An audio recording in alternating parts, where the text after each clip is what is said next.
In today's video, I'm going to teach you how to archive emails in Outlook. By the end, you'll know the quickest, most reliable way to move messages out of your inbox without deleting them, so your mailbox stays organized and everything remains easy to find. First, make sure you're on the Outlook Mail homepage. This is the main view with your folder list on the left, your message list in the center, and the reading pane on the right. If you've just signed in, you should land here automatically, typically in the inbox. Archiving works from this view, and you don't need to open any special settings to get started.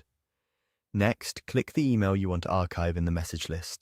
You can select just one message, or, if you're cleaning up in batches, select multiple. Hold Ctrl on Windows or Command on a Mac to pick several individual messages, or use Shift to select a continuous range. Take a moment to confirm you're selecting the correct messages, especially if you use Conversation View where threads are grouped together.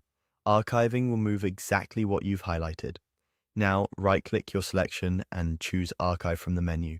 That's the entire action. The message will move out of the inbox and into your archive folder immediately. If you don't see Archive in the first part of the menu, look for a More Actions option, often shown as 3 dots, and you'll find Archive there. After you click it, don't worry if the message disappears from view. That's expected. It hasn't been deleted, it's simply been relocated. If you want to confirm, glance at the folder list on the left and open the archive folder. You should see the message inside with its original content, attachments, categories, and flags preserved. You can read it, reply, or move it again at any time. And when you use the search bar at the top of Outlook, archive messages are included in your results, so you can still find them by sender, subject, or keywords.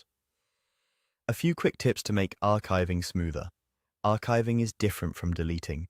Delete sends mail to the deleted items folder and may be purged later. Archive keeps mail safely stored for reference. If you archive something by mistake, press Ctrl+Z right away to undo, or open the archive folder and drag the message back to your inbox. If your organization has retention policies, those rules still apply in archive. And if you don't see the archive option, your layout may be compressed, widen the window, or use the 3-dot menu. That's it. Open your mail homepage, click the email you want, right-click, and choose Archive. Simple, fast, and your inbox stays clutter-free.